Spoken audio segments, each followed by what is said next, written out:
hour and minute hands. Make a straight line. First, between 11 and 12. Second, between 12 and 1. Unahin natin itong between 11 and 12. Ibig sabihin yung hour hand nasa pagitan ng 11 tsaka 12. And then yung minute hand naman nasa pagitan ng 5 and 6. So para makuha natin yung number of minute ng buong clock, susukatin natin siya. Magmula rito sa reference point na to hanggang doon sa minute hand. Simulan natin. This is the minute hand. Kasi ito yung X, o ito yung number of minute ng buong clock.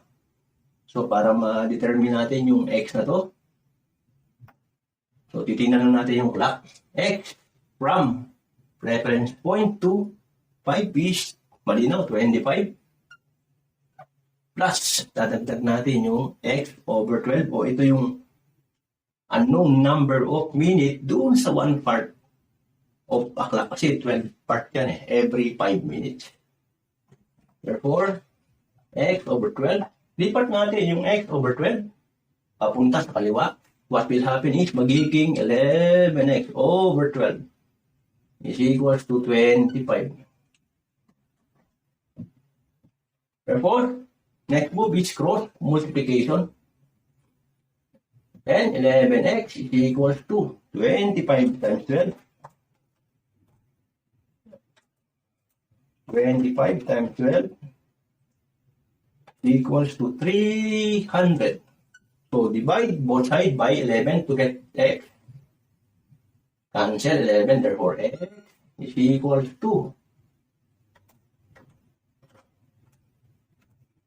27.27 minutes.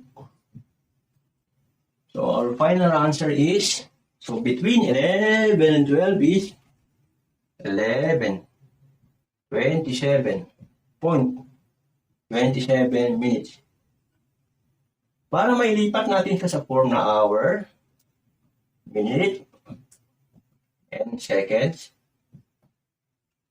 yung decimal part, multiply natin ng 60. Therefore, 0.27 60 is equals to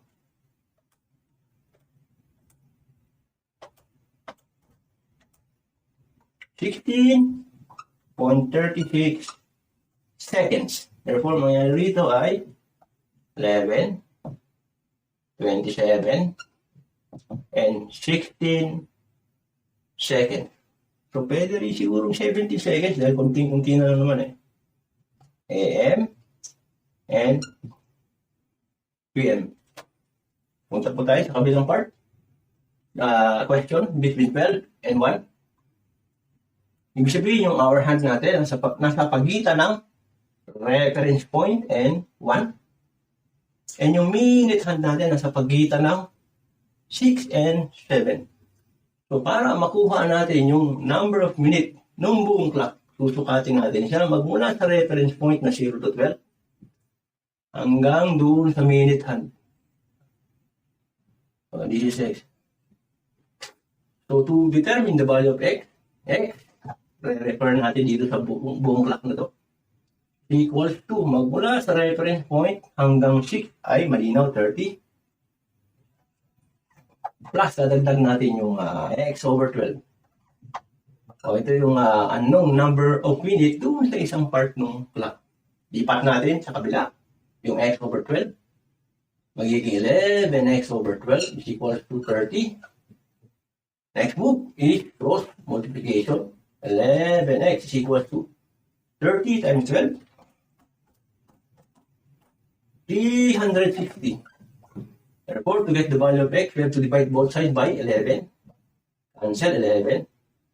Then X equals to 32.72 minutes.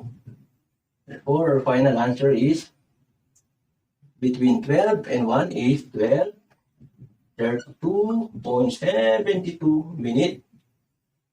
Pwede sa AM and PM. Di po, hanggang dito lang muna tayo. Thank you.